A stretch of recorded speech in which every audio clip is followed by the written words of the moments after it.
नमस्कार, मैं Deepak Sharma Balkrishna educational academy से। आज हम बात करते हैं हिंदी में भाषा, लिपि, बोली और व्याकरण पर। तो जानते हैं इनके सभी पहलुओं के बारे में। तो सबसे पहले जब हम बात करें भाषा पे, तो भाषा शब्द भास धातु से बना है, जिसका शाब्दिक अर्थ होता है बोलना। मनुष्य जिस माध्यम से अपने मन के विचारों तथा भावों का आदान प्रदान करता है, उसे भाषा कहते हैं।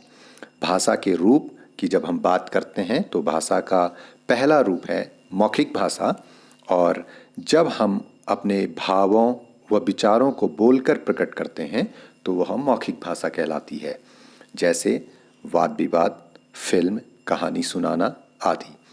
भाषा का जो दूसरा रूप है वो लिखित भाषा है। जब हम अपने भावों और विचारों को लिखकर प्रकट करते हैं तो वह लिखित भाषा कहलाती है, जैसे निबंध, कहानी लेखन, पत्र लेखन, समाचार लेखन आदि। तो भाषा के दो प्रमुख रूप हैं, मौखिक भाषा और लिखित भाषा। भाषा का एक अन्य रूप भी है जिसे हम सांकेतिक रूप कहते हैं। इसमें हम जब अपने संकेतों के माध्यम से भावों और विचारों का आदान प्रदान करते हैं तो वह सांकेतिक भाषा कहलाती है। लिपि की जब हम बात करते हैं तो प्रत्येक भाषा को लिखने के लिए कुछ ध्वनियाँ या चिन्ह निर्धारित किए गए हैं, इन्हें लिपि कहते हैं। अर्थात ध्वनियों को लिखित रूप प्रदान करने में लिपि का प्रयोग किया जाता है। वर्णों की व्यवस्था तथा उनके लिखने का ढंग लिपि कहलाता है। प्रत्येक भाषा की अपनी एक विशिष्ट लिपि होती है। भाषाएं और उनकी लिपि पर जब हम बात करें तो संस्कृत, हिंदी, मराठी, गुजराती, कोंकणी, नेपाली ये सभी भाषाएं हैं और इनकी लिपि देवनागरी है। देवनागरी लिपि का विकास प्राचीन ब्राह्मी लिपि से हुआ है।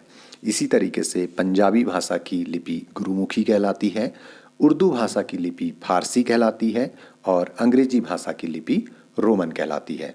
इसी तरीके से हिंदी भाषा के मानकीकरण पर जब हम बात करें तो पहला शब्द मानकीकरण, किसी भाषा का बोलचाल के स्तर से ऊपर उठकर मानक रूप ग्रहण कर लेना, उसका मानकीकरण कहलाता है। मानकीकरण अर्थात मानक भाषा के विकास के 3 सोपान क्रमशः बोली, भाषा व मानक भाषा हैं। तो बोली के बारे में जानते हैं। देश के किसी सीमित स्थान या क्षेत्र विशेष में बोली जाने वाली भाषा का एक रूप बोली कहलाता है, जैसे कुमाऊनी, गढ़वाली, खड़ी बोली, ब्रज भाषा, मैथिली, अवधी आदि ये सभी बोली हैं। हिंदी का मानक रूप खड़ी बोली से विकसित हुआ है। आगे हम बात करें व्याकरण पे, तो भाषा को शुद्ध रूप में लिखने और बोलने संबंधी नियमों का बोध कराने वाला शास्त्र व्याकरण कहलाता है। व्याकरण के प्रमुख 3 अंग हैं। पहला वर्ण विचार, दूसरा शब्द विचार, तीसरा वाक्य विचार। धन्यवाद। इस तरीके की जानकारियों के लिए आप हमारे साथ में बने रहिएगा, और ये जानकारियाँ आपको कैसी लगी कमेंट बॉक्स में आप अपनी प्रतिक्रिया भी दीजिएगा। धन्यवाद।